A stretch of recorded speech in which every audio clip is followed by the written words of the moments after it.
আসসালামু আলাইকুম viewers, welcome back to my channel. আশা করছি সকলেই ভালো আছেন। দেশ এবং দেশের বাইরে থেকে যারা আজকের এই রেসিপিটি দেখছেন সকলকে আমার আন্তরিক শুভেচ্ছা এবং ভালোবাসা রইল। শুভেচ্ছা জানাচ্ছি আজকের রেসিপিতে। আজকে আমি তৈরি করে দেখাবো সাজের পিঠা বলেন অথবা জামাই পিঠা বলেন, এক এক জেলাতে কিন্তু এক এক রকম বলে। আপনারা ঘরে এই সুন্দর পিঠাটি মাত্র 5 মিনিটে তৈরি করে নিতে পারবেন এবং ছোটরাও কিন্তু তৈরি করতে পারবে, এতটাই সহজ এই পিঠার রেসিপিটি। আমি একটি পিঠা আপনাদেরকে ভেঙে দেখাচ্ছি এবং শোনাচ্ছি শব্দটা কতটা কুরকুরে এবং কতটা মচমচে হয়েছে এই পিঠাটি। শব্দটা শুনে আপনারা নিশ্চয়ই বুঝতে পেরেছেন যে এই পিঠাটি কতটা মচমচে হয়েছে। আর সময় নষ্ট না করে চলে যাব পিঠাটি তৈরি করার জন্য। এই জন্য একটি বাটি নিয়েছি, বাটির উপরে একটি চালনি নিয়েছি, এর ভিতরে দিয়ে দিচ্ছি 2 কাপ পরিমাণ শুকনা চালের গুঁড়ি। শুকনা চালের গুঁড়ি দিয়ে কিন্তু খুব সুন্দরভাবে তৈরি করা যায়। আর আমার চ্যানেলে কিন্তু বিভিন্ন আইটেমের শুকনা চালের পিঠার রেসিপি দেওয়া আছে, আপনারা চাইলে কিন্তু সেই পিঠার রেসিপিটি দেখে নিতে পারেন। তো শুকনা চালের গুঁড়িগুলো কী জন্য আমি চেলে নিচ্ছি সেটা একটু আপনি চেলে দেখার পরেই কিন্তু বুঝতে পারবেন যে কতটা ময়লা এর থেকে বের হয়। শুকনা চালের গুঁড়ি যেহেতু এটা কলে ভাঙানো হয়, কলে কিন্তু বিভিন্ন রকমের ময়লা থাকে, তো এটা যদি চেলে নেওয়া হয় তাহলে কিন্তু এই ময়লাগুলো আর ভেতরে থাকে না। দেখুন অনেকগুলো ময়লাই কিন্তু বের হয়েছে, এগুলো এখন ফেলে দিচ্ছি। তারপরে এই শুকনা চালের গুঁড়ির ভেতরে দিয়ে দিব পরিমাণ মতো চিনি, হালকা একটু চিনি দেবো, বেশি দিব না। যদি বেশি চিনি দেওয়া হয় তাহলে কিন্তু আবার যে শাঁসটাতে তৈরি করবেন সেখানে কিন্তু লেগে থাকবে, পিঠাটা কিন্তু শাঁস থেকে ছাড়বে না। এরপরে দিয়ে দিলাম পরিমাণ মতো লবণ আর দিয়ে দিব কুসুম গরম পানি। হালকা কুসুম গরম পানি দিয়ে তারপরে ব্যাটারটি তৈরি করে নেব।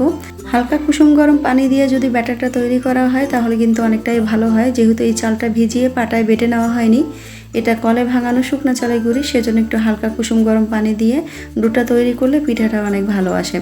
অল্প অল্প পানি দিয়ে তারপরে এই ব্যাটারটি তৈরি করে নিব।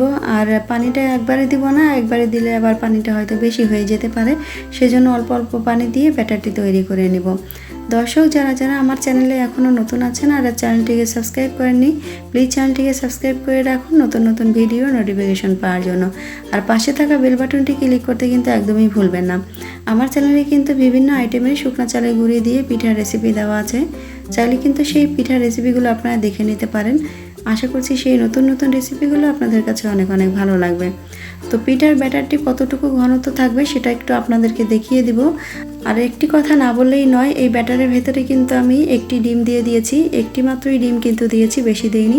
তো সেই ভিডিওটি আমি তুলতে পারিনি, যেই কারণে আমি এখানে শো করতে পারছি না। তো এখানে কোনো রকম ঝামেলা নেই, শুধুমাত্র একটি ডিম দিয়ে তারপরে ব্যাটারটি তৈরি করে নিয়েছি। আর ব্যাটারের ঘনত্বটুকু কতটুকু থাকবে সেটাও আপনারা একটু দেখলেই বুঝতে পারবেন। তো ভেতরে যেন কোনো রকম দানা দানা না থাকে সেদিকে কিন্তু অবশ্যই লক্ষ্য রাখতে হবে, তাই খুব ভালোভাবে নেড়েচেড়ে ব্যাটারটি তৈরি করে নিতে হবে। দেখুন পিঠার ব্যাটারের ঘনত্বটুকু কতটুকু থাকবে, ঠিক এই ঘনত্ব রেখেই কিন্তু ব্যাটারটি তৈরি করে নেব। এখন এটা সাইডে রেখে দিচ্ছি। এরপরে যে শাঁসটাতে আমি পিঠাগুলো তৈরি করব সেটা একটু আপনাদেরকে দেখিয়ে নিচ্ছি। এই যে দেখুন একটি শাঁস নিয়েছি আর একটি লাভ শাঁস নিয়েছি। তো এই লাভ শাঁসটিতে আমি ধরতে পারছিলাম না বিধায় এখানে কিন্তু তেলের ভেতরে দিয়ে, সেজন্য এটা থেকে পিঠা তৈরি করব না, মাত্র এই একটি শাঁস দিয়েই কিন্তু পিঠাগুলো তৈরি করে নিব। এই শাঁসটা কিন্তু অনেক সুন্দর, তবে এরকম কিন্তু আরও অনেক অনেক সুন্দর আছে শাঁস যেটা আপনি দোকানে কিনতে পাবেন। তো আপনারা চাইলে কিন্তু এই শাঁসগুলো কিনে এই সুন্দর পিঠাগুলো তৈরি করে নিতে পারেন। এবার চলে যাব পিঠাগুলো ভাজার জন্য। এই জন্য একটি প্যানে পর্যাপ্ত পরিমাণ তেল দিয়ে দিচ্ছি। তেলটা কিন্তু একদম বেশি দিব না, আবার একদম কমও দিব না, মিডিয়াম করে তেলটা দিয়ে দিব। তেলটা যখন কিছুটা গরম হয়ে যাবে তখন এই তেলের ভেতরে শাঁসটা ডুবিয়ে রাখবো। যখন শাঁসটা খুব ভালোভাবে গরম হয়ে যাবে তখন এর ভেতর থেকে উঠিয়ে তারপরে ব্যাটারের ভেতরে চুবিয়ে নেব। আর কতটুকু চুবিয়ে নিচ্ছি দেখুন, বেশি সময় কিন্তু রাখা যাবে না। ব্যাটারের ভেতরে চুবিয়ে নেওয়ার সাথে সাথে তেলের ভেতরে ছেড়ে দিব। মাত্র 5 থেকে 6 সেকেন্ড তেলের ভেতরে চুবিয়ে রাখলে কিন্তু শাঁস থেকে সুন্দরভাবে পিঠাটা পড়ে যাবে। দেখুন কত সুন্দরভাবে পিঠাটা পড়ে গেল। আবারও কিছু সময় শাঁসটা এভাবে গরম করতে নিব। পিঠাটা একটু উল্টে দিচ্ছি। দেখুন পিঠাটা দেখতে কিন্তু খুবই সুন্দর লাগছে। শাঁসটা যখন আবারও গরম হয়ে যাবে তখন আবারও ব্যাটারের ভেতরে চুবিয়ে তারপর আবার তেলের ভেতরে ছেড়ে দিব। কিছু সময় রাখলেই কিন্তু পিঠাটা ছেড়ে দিবে দেখুন। আর এই পিঠাটা কিন্তু একটু সময় ধরে রাখতে হবে, মাত্র 5 সেকেন্ড, তা না হলে আবার পিঠাটা শক্ত যদি না হয় তাহলে কিন্তু আবার চারপাশ থেকে ডিজাইনটা সুন্দর আসবে না, ছড়িয়ে যাবে। তো এই সেম পদ্ধতিতে যদি পিঠাগুলো তৈরি করেন তাহলে কিন্তু যদি চেষ্টা করে ছোটরাও কিন্তু এই পিঠাগুলো তৈরি করে নিতে পারবে, এতটাই ইজি। যেহেতু হাত দিয়ে কোনো রকম ডিজাইন করতে হয় না, শুধুমাত্র শাঁস দিয়েই কিন্তু সুন্দর একটা ডিজাইন তৈরি করে নেওয়া যায়। এই পিঠাগুলো যখন ব্যাটারের সাথে দিয়ে তারপর তেলে ছেড়ে দিবেন তখন কিন্তু হালকা হাতে একটু ধরে রাখতে হবে শাঁসটা, তা না হলে যদি আবার প্যানের ভেতরে লেগে যায় তাহলে কিন্তু ডিজাইনটাই নষ্ট হয়ে যাবে অপর সাইডটা, সেজন্য একটু হালকা উপরে ধরে রাখতে হবে। তো সবগুলো পিঠাই কিন্তু সেমভাবে তৈরি করে এনেছি। এভাবে করে তৈরি করে নিলে কিন্তু যে কোনো সময় যে কোনো মুহূর্তেই আপনি বাচ্চাদের কিংবা ছোট বড় সকলেরই এই পিঠাগুলো তৈরি করে দিতে পারবেন। সবগুলো পিঠা শেষ হয়ে গেছে ভাজা, এখন তুলে সার্ভ করে এনেছি। দেখলেন তো কত সহজভাবে এবং কত অল্প সময় তৈরি করে নিলাম সাজের পিঠাগুলো।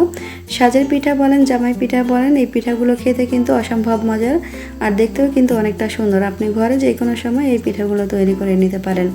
আজকের এই পিঠার রেসিপিটি আপনাদের কাছে কেমন লেগেছে সেটা কিন্তু অবশ্যই কমেন্ট করে জানাবেন এবং রেসিপিটি ভালো লাগলে রেসিপিটির জন্য অবশ্যই একটি লাইক দিবেন। যারা এতক্ষণ আমার সাথে থেকে রেসিপিটি দেখেছেন তাদেরকে আবারও ধন্যবাদ জানিয়ে বিদায় নেব। ফিরে আসবো আবারও কোনো নতুন রেসিপি নিয়ে। সেই পর্যন্ত সবাই ভালো থাকবেন, সুস্থ থাকবেন, আমার ফ্যামিলির জন্য দোয়া করবেন। আল্লাহ হাফিজ।